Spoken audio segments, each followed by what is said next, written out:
जाते हैं बेटा आप ठंड का मौसम है आइसक्रीम मत खा, मगर वो मानता नहीं है। जब उसको जुकाम हो जाती है तो खुद ही पता लग जाता है।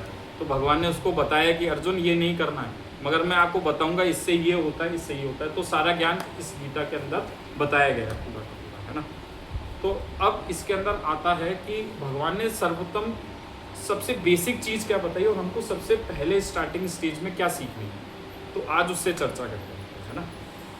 तो चर्चा का विषय है कि आज जो हम हैं, ठीक है, या कोई व्यक्ति कोई विदेश के अंदर है, तो ऐसी क्या चीज़ है जो हमारे साथ भी है, तो प्रधानमंत्री के साथ भी है। ऐसी 4 चीज़ें क्या है जो हमारे साथ भी है, उस प्रधानमंत्री के साथ भी है, सबके साथ है ना।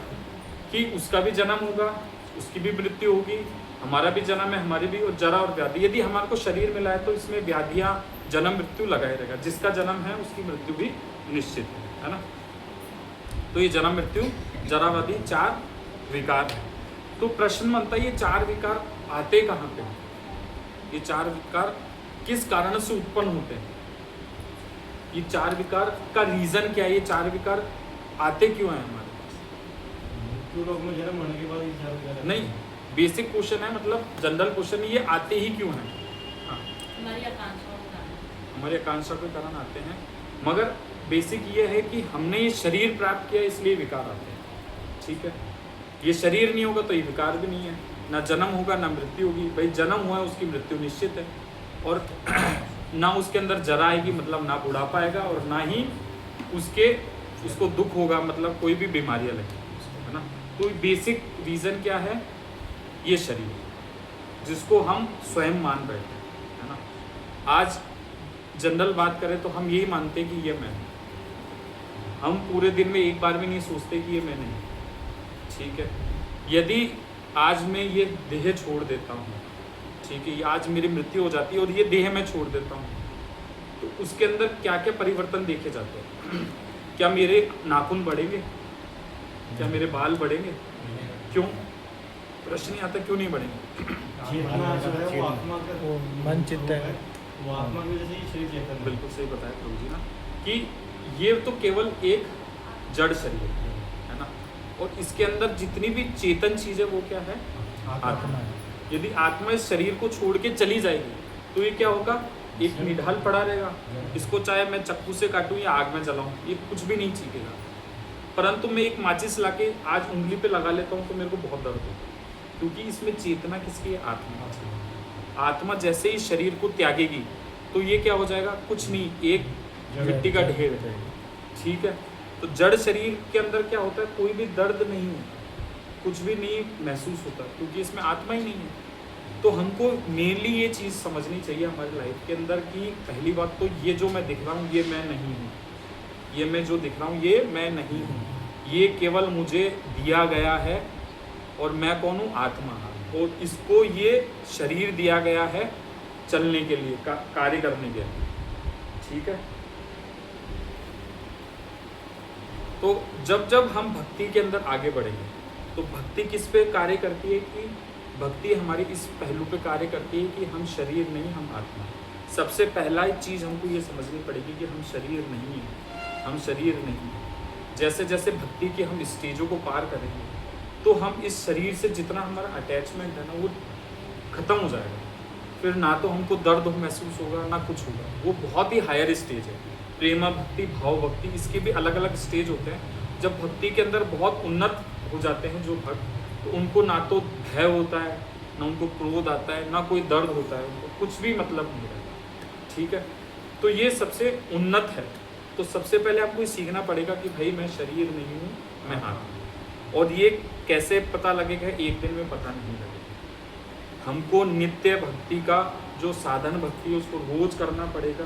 रोज हमको 4 नियमों का पालन करना पड़ेगा माला करने का। जैसे जैसे माला करेंगे तो हमारा हृदय क्या होगा, शुद्ध हो जाएगा। और शुद्ध हृदय के अंदर जब भगवान खुद वास करेंगे तो वो हमको ज्ञान देंगे, धीरे धीरे हमको स्फुरित होने लगेगा। जब भी भक्ति करते हैं तो भक्ति के 2 बाई प्रोडक्ट होते हैं, ठीक है। एक तो है ज्ञान और एक है वैराग्य। जैसे जैसे भक्ति करेंगे ऑटोमेटिकली ज्ञान आएगा। हमको ज्ञान अर्जित करने की कोई आवश्यकता नहीं। हमको केवल भक्ति करनी है, ठाकुर जी ऑटोमेटिकली ज्ञान हमको प्रदान करेंगे।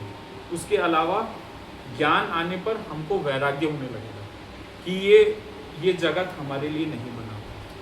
हम चाहे चाहे नहीं चाहे हमको ये जगत छोड़ना ही पड़ेगा, चाहे कितना भी हम जोर लगा ले। कोई यहाँ पे व्यक्ति है बोल सकता है कि मैं कभी भी संसार को छोड़ के नहीं जाऊँगा।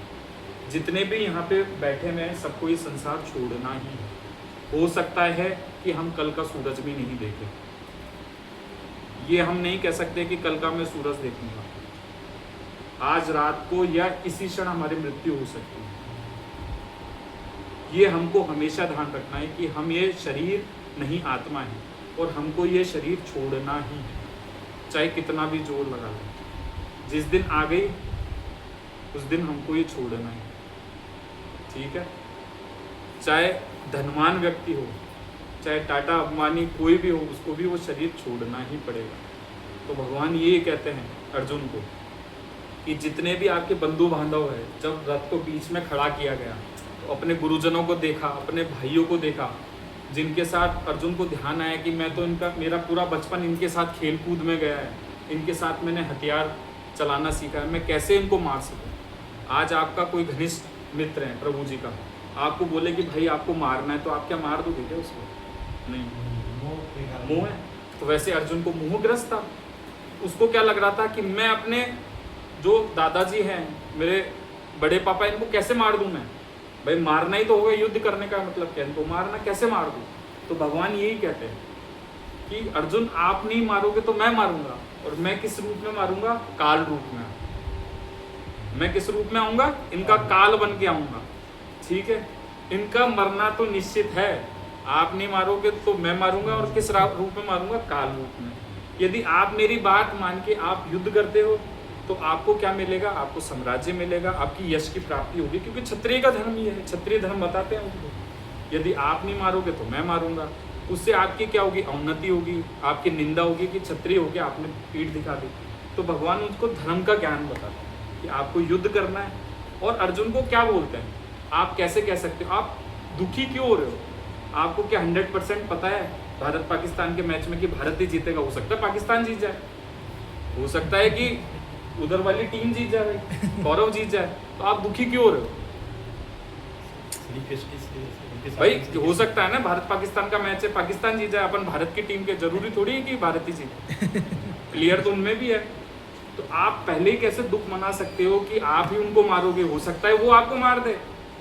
आपका धर्म है युद्ध करना, तो आपको केवल युद्ध पे कंसंट्रेट करना। तो इस तरह से अर्जुन की जितने भी संशय भगवान धीरे धीरे नष्ट करते हैं भगवत गीता के द्वारा। तो सबसे बेसिक उनको यही बताते हैं कि भाई आप शरीर नहीं हो, आप आत्मा हो, है ना। और इनकी जो आप जितने भी लोग आप देख रहे हो उनकी कई बार मृत्यु हो चुकी है, ठीक है।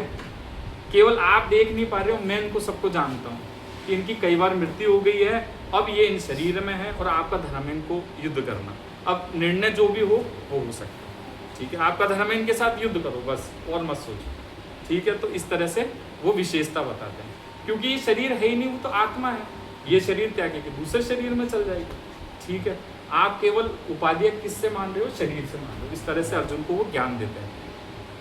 फिर आगे एक श्लोक आता है, स्लाइड चल नहीं रही है। भगवत गीता का श्लोक संख्या 2.20 है, आप निकाल सकते हैं एक बार। आज इसी पर चर्चा करेंगे अपन। 2.20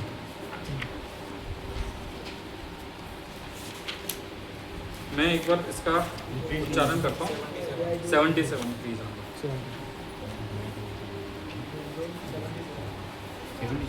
हाँ, दूसरा अध्याय प्रभु, दूसरा अध्याय। पीछे जाओ, पीछे जाओ, पीछे जाओ, आगे भी पीछे। हाँ, एक पेज, एक पेज, बस बस ये रहा, नीचे दो, उधर जाओ, एक और जाओ, इधर इधर पीछे पीछे, एक और जाओ, एक और जाओ, एक और जाओ, ये रहा। ठीक है, ठीक है। अपन एक बार उच्चारण करते हैं। जी बिल्कुल। न जायते म्रियते वा कदाचिन, बोलिए। न जायते म्रियते वा कदाचित् नायं भूत भूत्वा भविता वा न भूयात् नायं भूत्वा भविता वा न भूयात् अजो नित्य शाश्वतोऽयं पुराणो अजो नित्य शाश्वतोऽयं पुराणो न हन्यते हन्यमाने शरीरे न हन्यते हन्यमाने शरीरे। साथ साथ बोलेंगे न जायते म्रियते वा कदाचित् नायं भूत्वा भविता वा न भूयात् अजो नित्यः शाश्वतोऽयं पुराणो न हन्यते हन्यमाने शरीरे। ठीक है, आप एक बार जोर से इसका पढ़ें अनुवाद। आत्मा के लिए किसी भी काल में न तो जन्म है न मृत्यु, वह न तो कभी जन्मा है न जन्म लेता है और न जन्म लेगा। वह अजन्मा है, नित्य, शाश्वत तथा पुरातन है। शरीर के मारे जाने पर वह मारा नहीं जाता।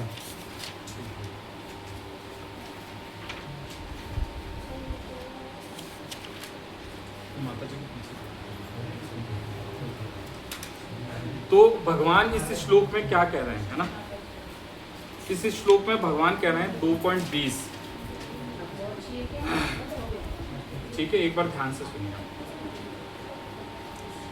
आत्मा के लिए किसी भी काल में ना तो जन्म है ना मृत्यु। ठीक है, तो भगवान अर्जुन को यही बताना चाह रहे हैं कि जो आत्मा है, ना तो आत्मा का जन्म होता है ना मृत्यु होती है। तो जन्म किसका होता है? प्रश्न बनता है, जन्म किसका होता है? जन्म होता है इस शरीर का।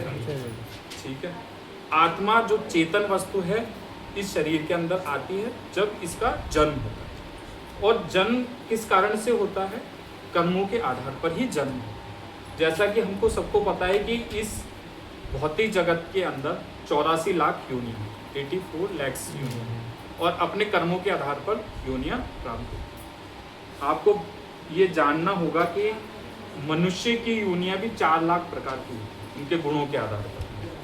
देवतागण, दानव जितने भी है ये भी किस योनि में आते? भोग योनि, मतलब मनुष्य योनि के अंदर। अपनी चेतना के आधार पर अलग अलग गुण होते हैं, रजोगुण, तमोगुण और सतोगुण, है ना?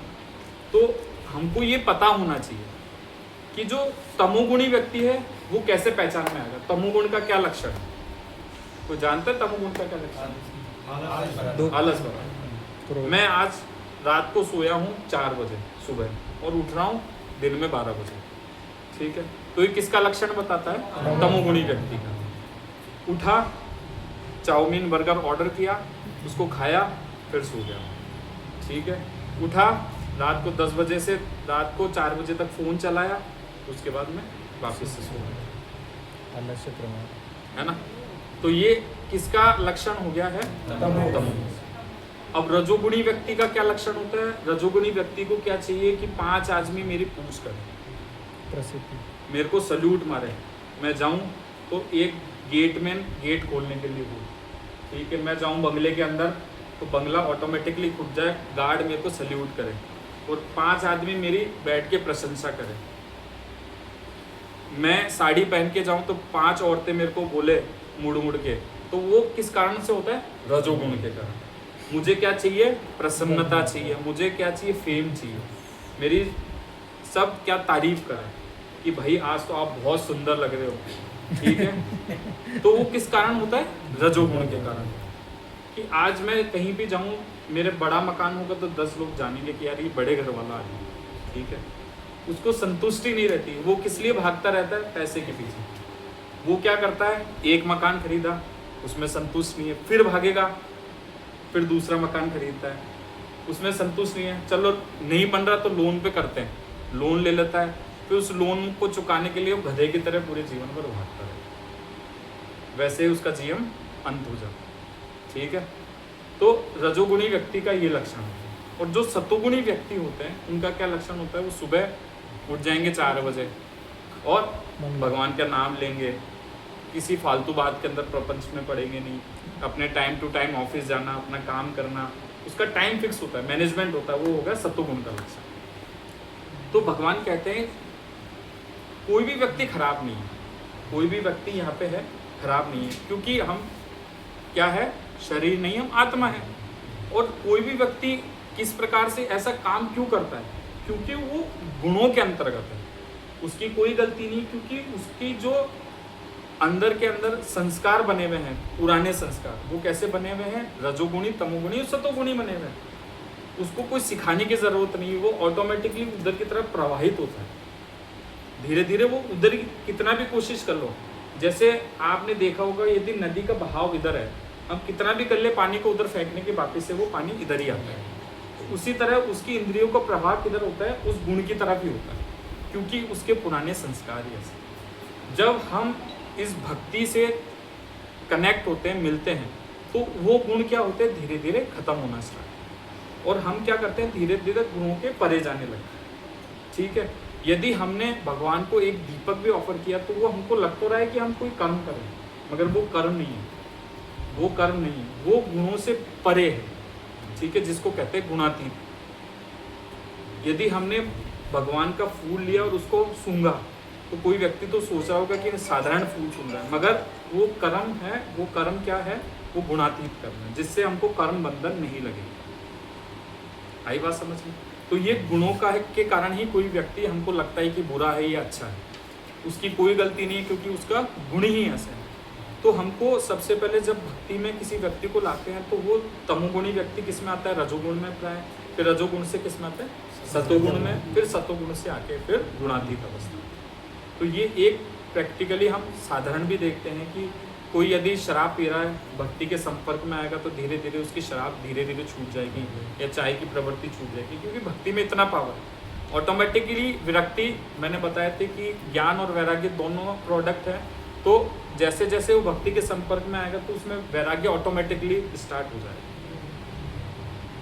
जैसे हम अपना खुद का पास्ट भी देखते हैं, तो हम बहुत ही ज़्यादा अलग अलग गुणों में फंसे हुए हैं, और आज हम अपने आप को स्वयं देखते हैं तो भक्ति का प्रभाव दिखता ही कि हम गुणों से अलग जा रहे हैं। धीरे धीरे हम सत्वगुण की तरफ आगे बढ़ते हुए गुणातीत अवस्था में आ जाएंगे, है ना।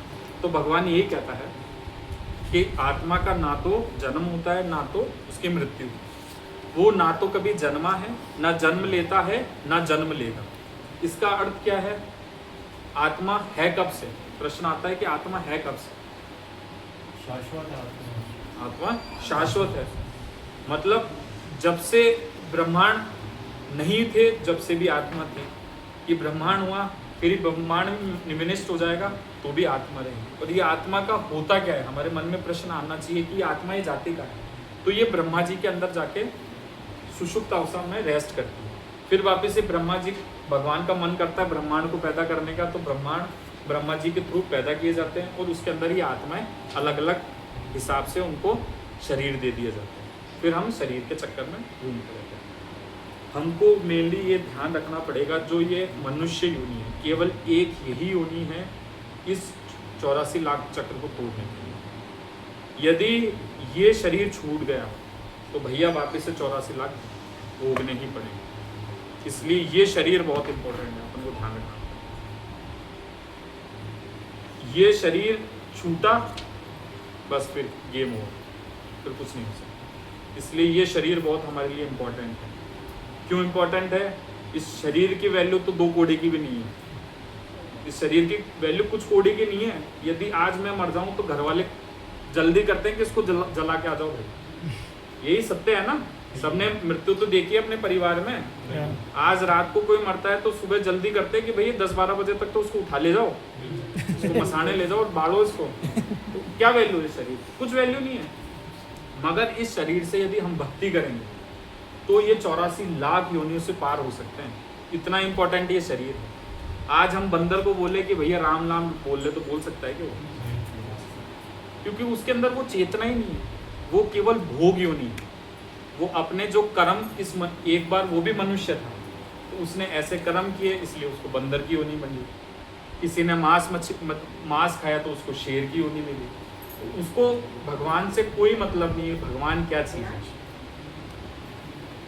केवल ये जो मनुष्य देह है इसमें भगवान ने बुद्धि दी है। और दूसरी चीज़ है, भगवान इतने करुणामयी है कि हमको भक्तों की संगति दी है तो बता सके कि भैया ये राम नाम ही सत्य है। किसी की मृत्यु हो जाती है तो कुछ और बोलते हैं, क्या बोल के जाते हैं उसको लेकर? ये बोलते हैं ना, राम नाम सत्य है, केवल यही बोलते हैं, राम नाम ही सत्य है। और वो किसको बोलते हैं? वो तो मर गया, उसको बोलने से क्या मतलब है? तो पीछे जा रहे हैं ना, उनको बोल रहे हैं कि भैया आप भी इसी लाइन में हो, आप भी इसी लाइन में हो, और आप राम का नाम ले लो, नहीं तो अंत गति यही है, आपकी अंत के अंदर जाना यही है। तो इसलिए वो जोर जोर से चिल्लाते हैं, राम नाम सत्य है, कि भैया कान खोल के सुन लो कि राम का नाम ही सत्य है, नहीं तो देखो अभी 10 मिनट के अंदर इसको लकड़ियों में कैसे जलाते हैं। तो ये चीज़ है। तो इस तरह से भगवान ये कहते हैं कि शरीर ना तो जन्म लेता है, ना जन्म होगा उसका, ये अजन्मा है, शाश्वत है और पुरातन है। मतलब ये पुराने से पुराना है, कितना भी प्राचीन कर लो, ये बहुत पुराना है शरीर, आत्मा सॉरी, है ना।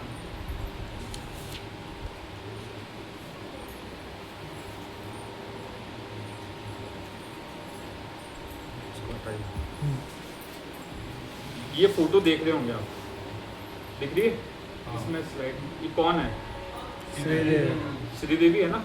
ये देखिए आप, 1970 में ये छोटी गुड़िया थी, है ना। उसके बाद में 1990 में ये यौवनावस्था के अंदर आ गई। उसके बाद 2005 में थोड़ा सा और ग्रोथ किया, 2017 के अंदर ऐसी थी। उसके बाद जब इसकी मृत्यु हुई तो ये ऐसी, ठीक है। तो अब इसके अंदर और इसमें क्या डिफरेंस है? इसके अंदर आत्मा है तो इसके शरीर के अंदर एक ओज है, तेज है, दिख रहा होगा आपको, है ना। और जैसे ही इसमें से आत्मा निकलेगी तो क्या कंडीशन हो जाती है? कुछ नहीं। ये सबके साथ होने वाला है, ये सबके साथ होगा। युधिष्ठिर महाराज जी से ये प्रश्न पूछा गया कि आप ये बताइए कि जीवन में सबसे अचरज वाली चीज क्या है, अचंभित जो आपको करती है वो चीज क्या है? तो युधिष्ठिर महाराज जी क्या जवाब देते हैं कि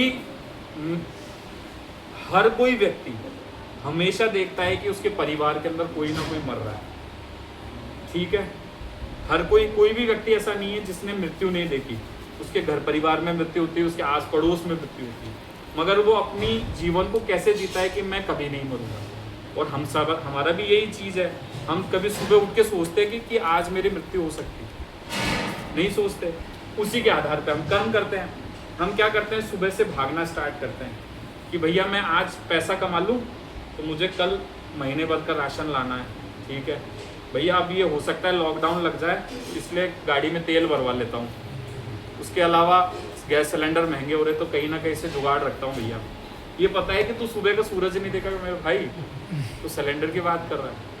तो ये चीज़ है। तो हमारा मन की अंशा क्या रहती है, हम ये सोचते हैं कि हम कभी नहीं मरेंगे, हम तो शाश्वत हैं, हम तो शाश्वत हैं, और उसी के आधार पर वो कार्य करते हैं। तो देखो ये श्रीदेवी को सब जानते हैं, इसकी मृत्यु के बाद क्या हालत होगी। वैसे हमारा शरीर 2 कौड़ी का भी नहीं, ठीक है। तो भगवान यही कहते हैं, देहिनो अस्मिन यथा देहे कौमारम यौवनम जरा।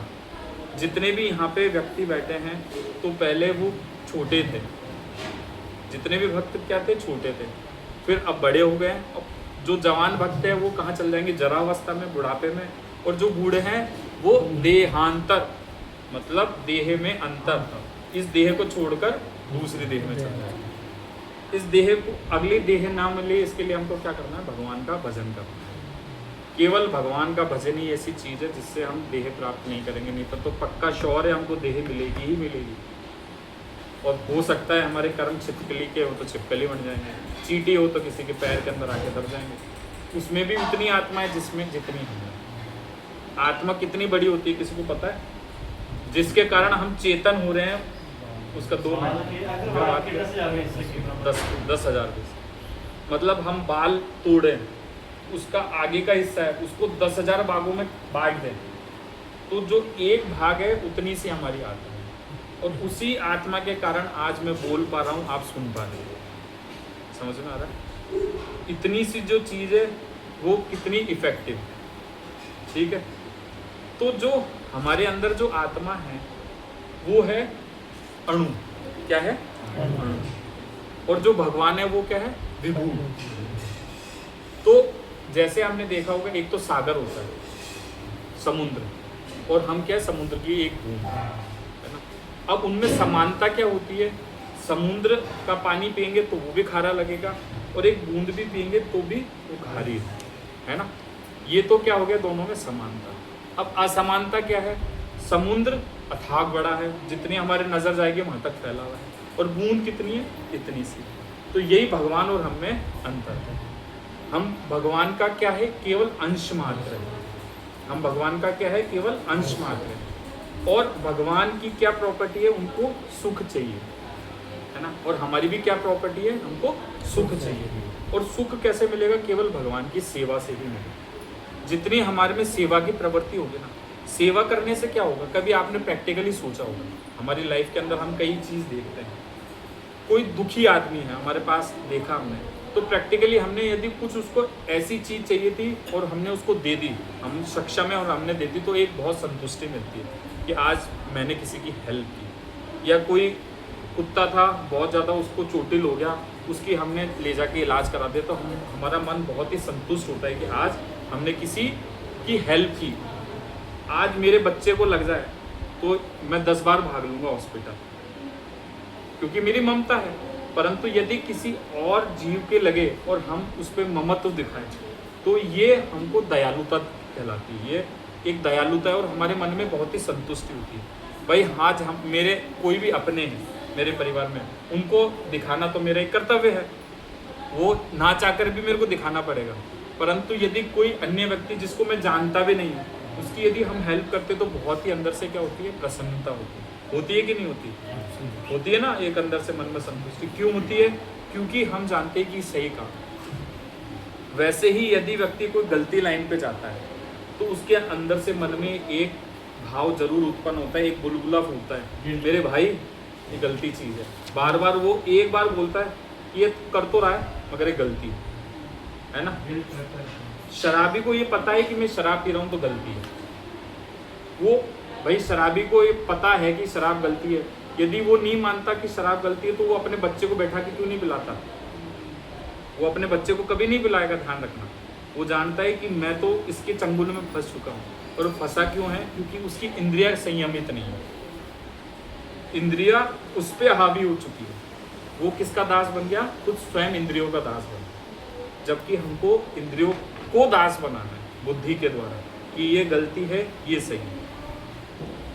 तो इसलिए हम कहते हैं कि भगवान जो है वो बहुत विभु है और हम अणु हैं, केवल उनके अंश मात्र। और हम जब भी भगवान की सेवा करेंगे, किसी को दयालुता दिखाएंगे, तो भगवान हम पे प्रसन्न जरूर होते हैं और हमको एक सही रास्ता दिखाते हैं कि नहीं, ये इसका मन साफ है, ये बहुत ही अच्छा है, इसको क्यों ना भक्ति की ओर ले जाए। और हमारा मार्ग प्रशस्त करते हैं कि ये भक्ति के अंदर जाएगा तो ऑटोमेटिकली मेरे पास आएगा। भगवान हमारे लिए हाथ फैला रखें कि आप PN प्रक्रिया आओ तो सही यहाँ पे, मगर हम ही ढेटे हो रखे कि हम जाना ही नहीं चाह रहे। हम चाहते हैं कि भैया हम तो यहीं रहें, हम इस जीवन को छोड़ना ही नहीं चाह रहे। हम नहीं चाहते कि इस जीवन को छोड़ें। उसी आधार पर हम कार्य करते हैं, सुबह से शाम तक हम भागते रहते हैं। जबकि प्रैक्टिकली हमको ये जानना चाहिए कि आज मेरी मृत्यु होगी तो मेरा क्या होगा। जिस घरवाली को मैं सबसे ज़्यादा चाहता हूँ, मेरे बच्चों को चाहता हूँ ना, तो वही लड़का मेरे को अभी मेरी चिता को आग लगा के आएगा, ठीक है, वही मेरे को जला के आएगा। ये सत्य बात है ना।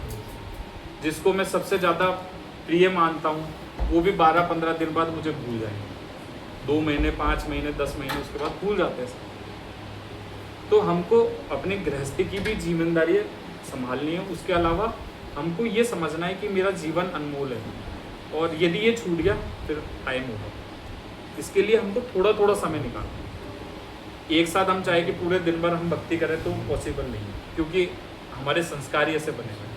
सभी भौतिक को मैनेज करते हुए भौतिक को मैनेज करते हुए सब कार्य करने हैं अपन को, हमको कमाना भी है। आज मैं कमाऊंगा नहीं तो हम भक्ति कैसे कर पाएंगे। सोचते आज मैं कमाऊंगा नहीं तो घर वाले तो बोले कि ला रोटी ला, भैया मैं कहाँ से लाऊंगा, है तो बोलेगा आज से मैं भक्ति करता हूँ साहब घर बैठ के। तो घर वाले बोले कि ला रोटी, तू भक्ति कर रहा है क्या कर रहा है, मजाक कर रहा है। इसलिए हमको कमाना भी है, मगर संतुष्टि।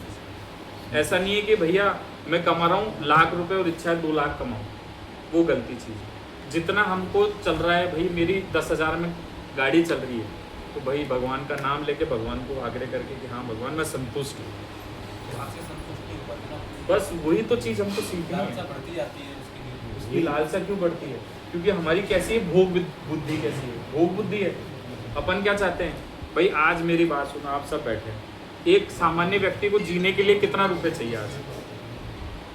आज 4 जनों को परिवार है, मैं, पत्नी, बच्चे, उसको जीने के लिए कितने रुपए चाहिए? 20-25 हज़ार में आराम से जी लेता है वो, है ना। मगर मेरी कामना क्या है? लाख रुपए कमाऊं। ये कामना रहती है अमूमन सबकी। क्यों रहती है? क्योंकि भोग बुद्धि, उससे मैं अच्छे से अच्छा वस्त्र पहनूंगा। आज शादी में जाऊंगा तो मेरे लिए रिबॉक के जूते भी होने चाहिए। दूसरी की नकल भी करते हैं। दूसरों के नकल इसलिए तो करते हैं क्योंकि भोग बुद्धि है, प्रतिस्पर्धा है। आज समाज में क्या है? प्रतिस्पर्धा है कि आज इसने 200 गज का मकान खरीदा है तो मैं क्यों ना 225 गज का खरीदूं, इससे 25 गज तो ज़्यादा ही बनाऊंगा। इसने फ्रंट 3 फीट आगे बढ़ाया बालकनी, तो मैं इससे 4 फीट लूंगा आगे, 1 फीट इसको घर दबा के रखूंगा। ये प्रतिस्पर्धा रहती है ना भाई। आज इसने पानी की मोटर से पानी खींचा है 1.5 हॉर्स पावर की, तो मैं कल 2 हॉर्स पावर की लेके आऊंगा। चाहे आपको सफिशिएंट है, आपको टैंक भरा हुआ है, मगर चाहे ढोलूंगा, मगर मेरे को चाहिए। तो ये समाज के अंदर ऐसी प्रतिस्पर्धा है। वो नहीं सोच रहा कि भाई तेरी समय और आपकी पैसा दोनों व्यर्थ जा रहा है। वो ये नहीं समझ रहा कि इतना समय तो उसमें बुद्धि लगा रहा है, तो इतने भगवान का भजन कर। देखिए क्या होता है, ये बुद्धि बहुत ही इम्पोर्टेंट चीज़ है ना। अभी जैसे मैं भगवान का बारे में बोल रहा हूँ तो आपके मन में क्या चल रहा है? एक भगवान की रील चल रही है। अभी मैं तुरंत आपका देखो माइंड कैसे चेंज करता हूँ कि जैसे मैं शादी में जाऊँगा और गुलाब जामुन को खाऊंगा, तो एक है छोटा गुलाब जामुन, एक बड़ा गुलाब जामुन, तो तुरंत आपकी बुद्धि में क्या आया? गुलाब जामुन की एक रचना हुई, एक प्लेट है सुंदर सी, उसके अंदर एक तो बड़ा गुलाब जामुन है, एक छोटा गुलाब जामुन है। हुई कि नहीं हुई? और एक है काला गुलाब जामुन जिसके ऊपर खोपरा लगा रहता है। होता है ना। अपनी बुद्धि ऑटोमेटिकली उधर की तरफ डाइवर्ट होती है कि वास्तव में काला गुलाब जामुन होता है, उसके ऊपर खोपरा लगा रहता है। तो इस वाणी के अंदर इतना बल है, जैसा हम सुनते हैं ना वैसे ही हमारे विचार आते हैं।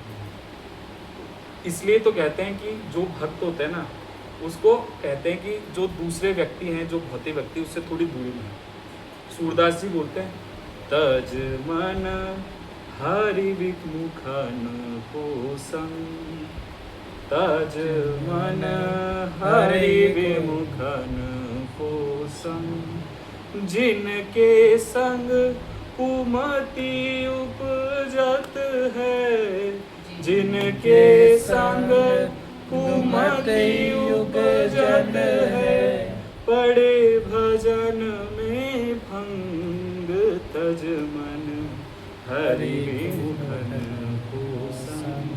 तो सूरदास जी क्या कहते हैं? जो जीवन भर कैसे थे? अंधे थे, है ना। सूरदास जी जैसा तो है ही नहीं।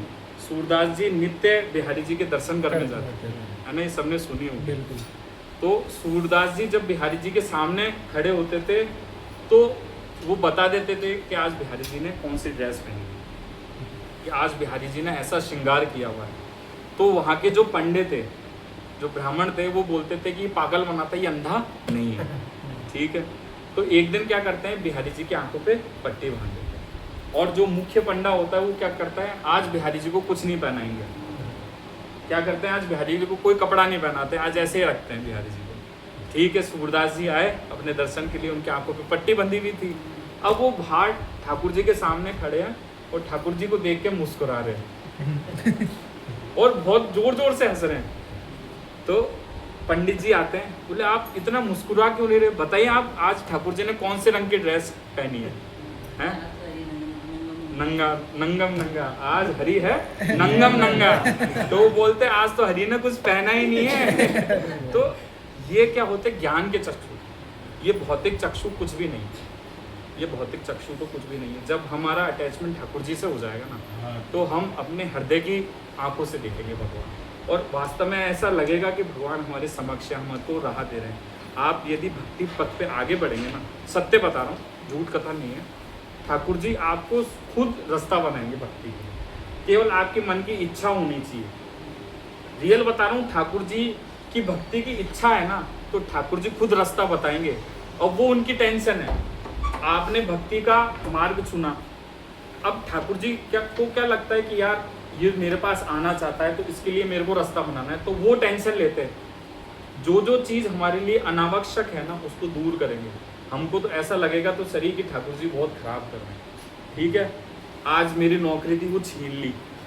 आज कोई व्यक्ति सुबह 5 बजे निकलता था, ट्रेन पकड़ के जा रहा है, रात को 12 बजे घर में घुस रहा है, फिर 5 बजे जा रहा है, तो ठाकुर जी क्या कहते हैं, सबसे पहले इसकी नौकरी छुड़वाओ, सबसे पहले इसकी नौकरी छुड़वाओ। तो उस आदमी को तो लगता है कि यार ठाकुर जी ने मेरे साथ क्या किया, मगर ठाकुर जी ने तो बहुत अच्छा किया, क्योंकि तेरे को जीने के लिए कोई 10-20 हज़ार रुपये चाहिए, तो भाग रहा है लाख रुपए के लिए। अरे बावले, समय जा रहा है, समय जा रहा है भाई, समय नहीं जा रहा, ये जीवन जा रहा है, ये जीवन जा रहा है, एक एक क्षण जा रहा है। ये क्षण चल गया तो वापिस से नहीं आएगा, बात पते की है, इसलिए क्या मुझे सही है। ये समय निकल गया, वापस से नहीं आएगा, हाथ मलते रह जाएंगे। फिर चिड़िया चुग गई खेत तो पछताए क्या हो, फिर कुछ नहीं है। फिर तो जीवन मिलेगा, दूसरी स्त्री मिलेगी, या तो वो मिलेगी सर्वरूप में सांप, कुछ भी मिल सकती है। जिस योनि में जाएंगे वैसी स्त्री मिलेगी, वैसे बच्चे होंगे, ये बात है। इसलिए हमको ध्यान पूर्वक ये जीवन को जीना है। इसलिए सूरदास जी कहते हैं, हरि विमुखों को संग तज मन हरि विमुखन के संग, कि जो हरि के विमुख है वो क्या करेंगे। आज हम भक्ति कर रहे हैं ना, हम क्या करते हैं, केवल एक इतना सा पौधा उगा के जाते हैं, ठीक है। और जैसे ही हम बाहर जाते हैं तो जो भारी लोग हैं वो क्या है, बकरियां, वो आती है और इस पौधे को खा जाती हैं, ठीक है। हम चल रहे हैं सही रास्ते पे, वो क्या करेंगे, टंगड़ी अड़ाएंगे। अरे कहाँ तू किसके अंदर हो गया भाई, तेरा जीवन जा रहा है, तू कमा खा, कल फ्यूचर की टेंशन देंगे वो तेरे को। इसमें क्या रखा है? क्या रखा है, तेरे बाल बच्चे बड़े हो रहे हैं, कौन शादी करेगा, कौन पढ़ना आएगा इसकी, तो वो उसकी टेंशन देते हैं। वो नहीं जानता कि कल इसकी मृत्यु हो जाएगी तो क्या हो जाएगा। किसी की शादी रुकी है क्या आज तक? किसी के पिता की मृत्यु हो जाती है तो शादी नहीं होती क्या? होती है ना। बम फिर- ब्लास्ट में भी मारे गए तो उनकी भी- हैं? बम ब्लास्ट में भी मारे गए तो सबकी उनकी होती है। आदमी 12-15 दिन से ज़्यादा नहीं रोता, बस फिर अगली ज़िंदगी स्टार्ट हो जाती है उसकी। चलती का नाम गाड़ी है संसार, बस इतना ही है कि समझने भैया की बात है। फिर वो बस पका रह जाता है उस फोटो के अंदर, और वो माला हो जाती है। वहाँ से जो माला होती है वो भी किसकी होती है, प्लास्टिक की, उसको साफ करने का टाइम नहीं रहता इंसान को। ये बहुत ही दुख की खबर है। वो टकी रह जाती है, उसको आदमी देखने तक का टाइम नहीं रहता कि हाँ भाई ये कोई व्यक्ति हमारे साथ था क्या। 6 महीने ये कंडीशन हो जाती है, 6 महीने बाद कि यार इसको, फिर दिवाली का सीज़न आता है तो माताओं को लगता है कि यार ये भी एक सामान है, इसको भी साफ़ कर दिया जाए। लोग फोटो को उतार के, इसको उतार के और थोड़ा सा सर्फ के पानी में भिगो देते हैं इस माला को भी, और वापस से टांग देते हैं। तो ये चीज़ है जीवन, है ना। पहले हम खाते थे भोग से, मुंह से, फिर छाने पे भोग लगने लग जाता है, ठीक है। थोड़ी सी दूध डाल देते हैं, लाओ भाई थोड़ा से दही ले आओ, दही का पैकेट जमा देते हैं, और ये लो खीर, ये भोग लग गया। तो जीवन का सत्य है, जीवन का सत्य है। तो इसलिए भगवान कहते हैं कि मैं विभु हूँ और आप अनु हो, और आप मेरी ही विभूति है। आप भक्ति कर लो तो मेरे पास आ जाओगे, नहीं तक तो कोई मतलब नहीं है। तो एक बार की बात है, छोटी सी स्टोरी कहेंगे, उसके बाद हम समाप्त करेंगे कि राम के नाम में कितने बल हैं। हम कहते हैं कि राम का नाम है तो सही, अब उसके अंदर एक राम के नाम की शक्ति भी हमको जाननी चाहिए कि एक राम का नाम है तो उसमें क्या शक्ति है। देखिए, यदि हमने है ना अनजाने में किसी व्यक्ति ने हरी मिर्च भी बोल लिया, क्या बोला, हरी मिर्च, तो उसमें भी क्या आ गया, हरी। तो भगवान उसके ऋणी हो जाते हैं कि इसने चाहे जानकर चाहे अनजाने में मेरा नाम ले लिया। क्या ले लिया, हरी। चाहे अपन ने मांगी क्या है, हरी मिर्च दे दे मेरे भाई, मगर हमने अनजाने में भी क्या मांग लिया, हरी मांग लिया। तो भगवान बोलते इसने जान के अनजाने में भी मेरा नाम लिया तो मैं इसका ऋणी हूँ। अजामिल था, अजामिल था ना, वो किसको बुला रहा था, अपने पुत्र को बुला रहा था। उसको थोड़ी पता था कि नारायण भगवान है, उसने तो बुलाया था नारायण। अपनी पहली बार बोला था नारायण अपनी माँ की गोद से मेरी गोद में आकर बैठो, पहला वर्ड था नारायण उसका। तो भगवान ये कहते हैं कि जैसे ही उसने पहली बार नाम लिया था ना, तो देवदूत यमदूतों से वार्ता होती है, तब बताते हैं कि जब इसने भगवान का पहली बार ही नाम लिया था ना कि नारायण आप अपनी माँ से मेरी गोद में बैठो, तभी इसके सारे पाप नष्ट हो गए। चाहे इसने वेश्या से शादी की हो, चाहे पूरे जीवन भर उससे संभोग किया हो, कई चाहे अपनी घरवाली को इसने बाहर निकाल दिया हो, माँ बाप को मारा हो, चाहे कितना भी डकैत हो, जैसे उसने नारायण नाम लिया किसको, अपने पुत्र को बुलाने के लिए, तो भी उसके पाप नष्ट हो गए। और अंत समय में क्या बोला, नारायण मुझे बचाओ, है ना। तो यम के दूत बोलते, देवदूत बोलते हैं कि इसने नाम तो लिया था नारायण, मगर भगवान इतने कातर हो गए कि आज इसने मेरा नाम लिया। इसी तरह से यदि हम हरी मिर्ची भी बोल देते हैं ना, तो हरि का नाम लेते के साथ हमारे सारे पाप नष्ट हो गए। मगर अब मन में ये सवाल आता है कि यार एक बार नाम ले लिया तो हमारे सारे पाप नष्ट हो गए, अब आगे नाम लेने की क्या जरूरत है। ये प्रश्न है, बिल्कुल मुद्दे की बात है कि भाई हरि का एक बार नाम ले लिया, अब क्या जरूरत है। तो चलो चाय पीते हैं, समोसा खाते हैं, है ना, और भोग विलास करते हैं, भाई हरि का नाम ले लेंगे अपन तो। मगर एक चीज़ ध्यान रखो, हमारा मेन उद्देश्य पाप खत्म करना है, ठीक है। एक चीज़ हमेशा ध्यान रखना, यदि हम किसी गाय को चारा दे रहे हैं, किसी भिखारी को दान दे रहे हैं, किसी गरीब की सहायता कर रहे हैं, ठीक है, तो ये किसकी श्रेणी में आ गया, पुण्य की श्रेणी में। किसी को दुख दे रहे हैं, किसी की निंदा कर रहे हैं, किसी का हम अपमान कर रहे हैं, ये आ गया पाप की श्रेणी। तो दोनों कर्म भोगने के लिए हमको यहीं आना पड़ेगा, चाहे पाप हो चाहे पुण्य। यदि हमने अच्छे कर्म किए तो टाटा अंबानी के औलादे मरेंगे, आराम से सोने के पलंग पे सोएंगे, सोने के चम्मच से खाना खाएंगे, ठीक है। फिर भी सांस इसी भौतिक जीवन में लेनी पड़ेगी, इसी भौतिक जीवन में लेनी पड़ेगी। और अंत के अंदर जब हम प्राण छोड़ेंगे तो 40,000 बिच्छू जितना दर्द सहन करना पड़ेगा। आई बात समझ में, जितना 40,000 बिच्छू डंक मारते ना, उतना जब प्राण खींचते हैं तो इतना दर्द होता है, हमारे शरीर से इतना अटैचमेंट है। एक चीज़ सब जने ध्यान रख लो, कोई भी व्यक्ति अपने शरीर से ज़्यादा किसी से मोहब्बत प्यार नहीं करता, ना अपनी घरवाली से, ना अपने माँ बाप से। जितना अपने शरीर से प्यारा है, ये हमेशा ध्यान रखना। आदमी सबसे ज़्यादा अपने शरीर को प्यार करता है, उतना किसी को नहीं करता।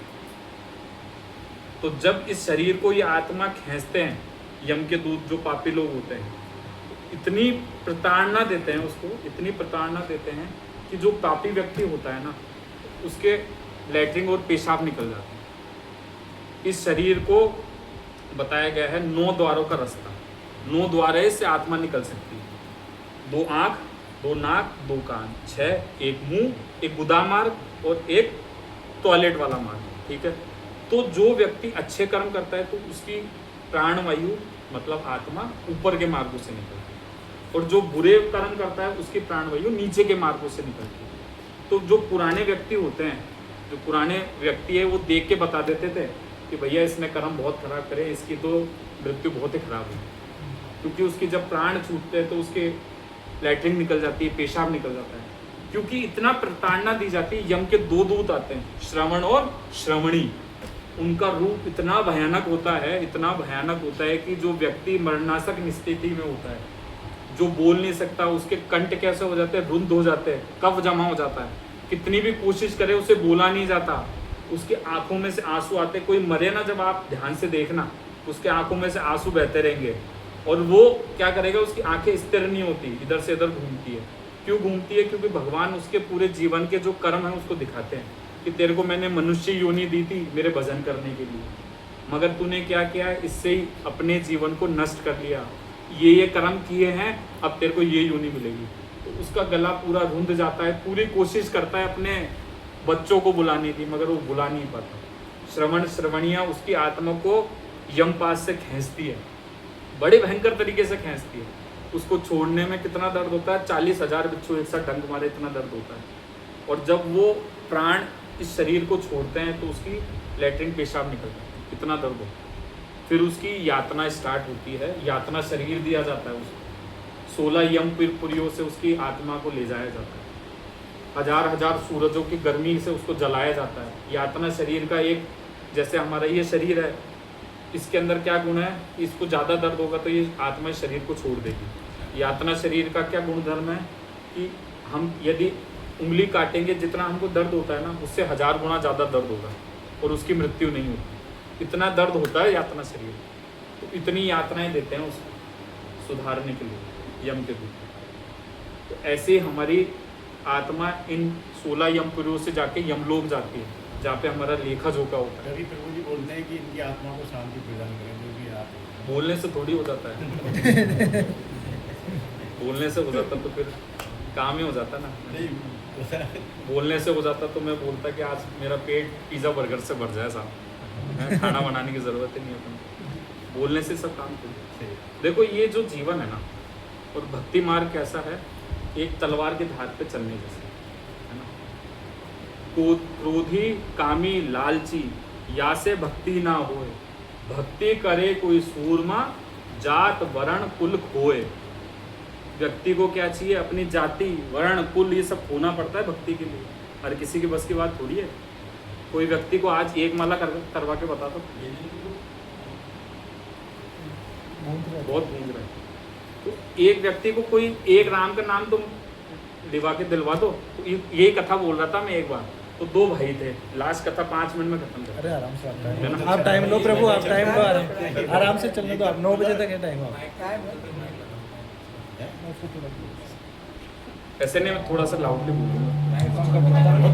कम कर देते हैं, कम करके चलाते हैं। हाँ ये वाला। कम करो ना, वो सारी देखिए दो भाई होते हैं, है ना। तो दो भाई होते हैं, तो हमने ये देखा था कि गुणों के आधार पर दोनों की अलग अलग कर्मों का फेर रहता है ना। दोनों ही एक ही माँ की संतानें हैं, परंतु उनके कर्मों के आधार पर वो अलग अलग, जैसे उनके संस्कार है वैसे वैसे कार्य करते हैं, है ना। तो एक भाई होता है बहुत ही अच्छा होता है, जो कि सतोगुणी होता है। उसको क्या लगता है, सुबह उठना, ब्रह्म मुहूर्त में उठता है, भगवान का नाम लेता है और चाहता है कि इस योनि को छूट के भगवान के धाम चल जाए। कोई भी साधु संत आता है तो उसकी सेवा करते हैं। छोटा भाई, ठीक है, बहुत दानी होता है, कोई को दुखी नहीं देख सकता, बहुत करुणामयी। दूसरा बड़ा भाई होता है, वो उतना ही जालिम होता है, ठीक है। वो क्या करता है, सुबह उठता है, पहले बोतल रखता है शराब की, आँख ही बाद में हटाएगा, पहले तो एक पैक पेगा, ठीक है, जब भी उसकी आँख खुलती है। और उसका क्या काम रहता है, पूरे दिन दारू पीता है और सबको गालियाँ बकता है। पूरे दिन भर यही काम रहता है उसका कि अपशब्द मुँह से निकालना, कोई भी साधु संत को उसको गाली बकना। उसके बिना उसका नशा ही नहीं चढ़ता। जब तक वो दो मुँह से गाली नहीं निकालेगा तो नशा ही पूरा नहीं होता उसका। तो दोनों में इतना भेद रहता है, एक ही माँ की संतान है ना। अब क्या होता है, उनके क्या होता है, G+1 बना रहता है, ठीक है, गांव के अंदर। तो ग्राउंड फ्लोर पे तो रहता है छोटा वाला भाई और फर्स्ट फ्लोर पे रहता है बड़ा भाई, ठीक है। तो जो छोटा वाला भाई होता है सुबह से शाम तक सेवा पूजा करता है, और वही बड़ा भाई सुबह से शाम तक अजान लगाता है, गालियों की अजान, ठीक है, जोर जोर से। सुबह उठता है, गाली स्टार्ट हो जाती है उसकी। वही छोटा वाला भाई अपनी भक्ति में लगा रहता है, वो अपना कीर्तन करता है। तो एक बार उस गांव के अंदर कुछ साधु संत वहाँ से जा रहे होते हैं। तो छोटे भाई को पता लगता है कि साधु संत जा रहे हैं, क्योंकि वो एक अच्छे हृदय का होता है, सतोगुणी व्यक्ति होता है। तो उसके मन में आता है क्यों ना आज साधु संत को घर पे लाया जाए, उनकी प्रसाद बनाई जाए, उनकी सेवा की जाए। तो वो वहाँ पे जाते हैं और साधु संत से प्रार्थना करते हैं कि हे साधुगण, मैं इतना तो नहीं है, मगर आज हम आपसे विनती है, आप इतने पूरे विश्व का भ्रमण किया, आप इतने बड़े भक्त हैं, हमारे घर पे पधारिए और हम थोड़ा सा आपको भोजन प्रसादम के रूप में देंगे, तो आप उसको आग्रहपूर्वक स्वीकार कर लीजिएगा। तो वो आग्रह स्वीकार करते हैं, क्योंकि संत हृदय नवनीत समाना, ऐसे बोलते हैं। संत का हृदय क्या होता है, नवनीत। नवनीत जानते हैं क्या, माखन। माखन, माखन को आप टच करो कितना सॉफ्ट होता है, बहुत सॉफ्ट होता है ना। वैसे संत का हृदय क्या होता है, बहुत सॉफ्ट होता है। अब कैसे सॉफ्ट होता है, अपन इसी कथा में सुनेंगे। तो वो संत उनके घर पे आ जाते हैं टाइम से, वो अपना प्रसाद बनाता रहता है। अब वो प्रसाद उनको पवा देता है सबको बैठा के। अब जैसे वो पवाना स्टार्ट होता है तो ऊपर से गालियों की आवाज़ आती है। अजान उसके तो काम है भैया, सुबह 5 बजे से लेकर शाम को अलग अलग टाइम पे अजान बजती है उसके। तो वो अजान स्टार्ट हो गई उसकी। तो ये वाणी संतों के कान में जाती है। तो पूछता है कि अपशब्द कौन बोल रहा है, आप इतने अच्छे भक्त हैं और आपके घर में ऐसे अपशब्द। तो बोले कि आप सुनिए मत, ये मेरे बड़े भाई है और ये पूरे व्याख्यान बता देता है कि ये ऐसे ऐसे व्यक्ति है और ये पूरे सुबह से शाम तक गालियों का अलावा इसका काम नहीं है, मांस भक्षण करता है, अवैध स्त्री संग करता है, ये सारा काम इसके अंदर है। तो संत हृदय नवनीत समाना। तो संत क्या करता है, उनमें से जो सीनियर होते हैं, सबसे बूढ़े संत, वो खड़े होते हैं और ऊपर जाने की कोशिश करते हैं। तो छोटा भाई रोक लेता है कि बहुत ये जो है ये बहुत ही खतरनाक है, आपको हानि दे देगा, आप मत जाइए महाराज, ऊपर मत जाइए, आपको ये बहुत तगड़ी हानि दे देगा, क्योंकि उनको क्या पता नशे में धूत है, आप पे हाथ भी उठा ले, कुछ भी कर ले। तो बोलते कोई बात नहीं, आप रहने दो, मैं अकेला जाऊंगा, आपको निश्चिंत रहो। तो जो बड़े संत होते हैं ऊपर जाते हैं, ऊपर जाते के साथ ही वो दरवाज़ा खटखटाते हैं। तो वो जो ऊपर वाला बड़ा भाई होता है वो जानता तो है कि नीचे संत आए हुए हैं, तो वो अपनी गाली और तेज कर देता है, वॉल्यूम थोड़ी सी बढ़ा देता है, वो है ना, वॉल्यूम बढ़ा देता है, गाली स्टार्ट। उसको पता है कोई ना कोई ये संत ऊपर आया होगा छेड़ने के लिए मेरे को, तो गाली स्टार्ट कर देते हैं। संत भी क्या होते हैं, संत बोले बिना नहीं मानते, है ना, उनका क्या है, उनको सुधारना, तो वो खटखटाते रहते हैं, खटखटाते हैं। तो एक बार इतना गुस्सा आ जाता है, वो शराबी दरवाज़ा खोल देता है। जैसे दरवाज़ा खोलता है तो संत जो होते हैं, जो सीनियर होते हैं, वो शराबी के ऊपर चढ़ जाते हैं, उसको नीचे गिरा देते हैं और उसका गला पकड़ लेते हैं और इतना टाइट पकड़ते हैं और क्या बोलते हैं, बोल राम। क्या बोलते हैं, बोल राम। बोलता है कि नहीं बोलता राम? तो बोलेगा नहीं बोलूँगा। कोई बात नहीं। अब वो क्या करते हैं, थोड़ा सा अपना शिकंजा और कसते हैं और थोड़े से दबाते हैं। तो बोले बोल राम, तो बोले नहीं बोलूँगा। फिर क्या करते हैं, थोड़ा सा और दबाते हैं, तो शराबी बोलता है भैया अब तो हरी बोली हो जाएगा मेरा, अब यार तो ये खतरनाक आदमी है। तो वो धीरे से बोल देता है राम। क्या बोल देता है, राम। संत बोलता है मेरा काम हो गया, अब तू जो चाहे कर। वो नीचे आ जाते हैं और अपने वस्त्र वगैरह लेके उस गांव से चले जाते हैं। ठीक है, अब शराबी था, उसकी क्या गति होती भाई, जो 50 साल आदमी जीता है वो 25 में सलट जाता है, आधी उम्र हो गई शराबी, सुबह से शाम तक दारू पीने का काम, तो उसकी मृत्यु हो जाती है। अब मृत्यु हो जाती है तो जानते हो पापी व्यक्ति है, तो कैसे यम के दूत आएंगे, तो यम के दूत आ गए, उसको निकाला उसकी आत्मा को और कहाँ ले गए, यमलोक ले गए, यमराज के पास में। ठीक है, वहाँ पे उसका लेखा जोखा मंगाया गया। पूरी डायरी एकदम लाल चट पड़ी है भैया, ऊपर से नीचे बिल्कुल लाल, कुछ दिख ही नहीं रहा। फिर ऐसे चश्मा लगा के देखते हैं, बोला यार ये एक हरे कलर का सा पेन तो दिख तो रहा है, डॉट डॉट से बने हुए तो है यहाँ पे। तो फिर पास से देखते हैं, बोला हाँ ये इसने यार जीवन में एक बार राम बोला है। बोला जीवन में एक बार राम बोला है इसने, तो उसको क्या मिलना चाहिए? बोले यार मुझे तो, आपस में दोनों बात करते हैं श्रवण और श्रवणी, क्या करें यार इसको, कौन सी योनि देवें? बोले यार इतना तो आइडिया नहीं है, पूरी लाल पड़ी है, वैसे तो उसके सबसे निम्न योनि होगी अतल बितल सुतल तलातल रसातल महातल और पाताल, ये नीचे के लोक है अपने। तो पाताल लोक सबसे बुरा लोक माना जाता है, पाताल, तो उसके अंदर जाएगी ये योनि। तो मगर बोले यार ये हरे कलर का, ये डाउट है, अपन सीनियर से पूछते हैं। तो यमराज जी के पास चलते हैं, यमराज जी से कंफर्म तो कर लेते हैं कि आत्मा को कहाँ भेजा जाए। ठीक है, तो यमराज के पास ले जाते हैं डायरी के साथ, इसने पूरे बुरे कर्म किए मगर एक बार राम बोल लिया, क्या किया जाए? बोले यार ये तो मुझे भी आइडिया नहीं कि एक राम के नाम में क्या मिलना चाहिए इसको। तो बोलते हैं अपन से सीनियर के चलते हैं, ब्रह्मा जी के पास चलते हैं। तो तीनों जने उस आत्मा को भी ले जाते हैं, उस आदमी की, और ऐसे करके वो ब्रह्मा जी के पास जाते हैं। ब्रह्मा जी से बोलते हैं कि पूरे जीवन भर इसने पाप ही पाप किए साहब, इतनी गालियाँ बकी, पूछो ही मत, लाल पूरी है डायरी, मगर एक बार राम का नाम बोला इसने, क्या करें साहब बताओ आप? तो इसको फटाफट करें, हम भी नौकरी करनी है और खूब सारी नीचे प्राणी वो इंतजार कर रहे हैं।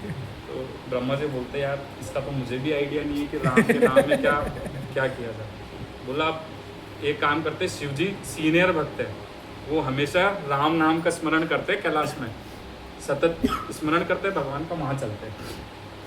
ठीक है साहब। अब क्या हो जाता है, जो वो आत्मा होती है ना वो भारी हो जाती है, वो क्या बोलती है, यार मेरे तो पैरों में दर्द हो रहा है, इधर से उधर घुमा रहे हो, तुम्हारा दिमाग खराब है क्या? मैं चलूँगा क्या? मैं नहीं चलने वाला, जो करना है यहीं करो। तो वो बोलते यार ये तो गड़बड़ हो गया। बोला मैं तो नहीं चलूँगा। तो यमराज बोलते यार इनको कंधे पे उठाओ और लेके चलो इसको। तो अब वो कंधे पे बैठ जाता है श्रवण और श्रवणी के, और आराम से चल रहा है वो।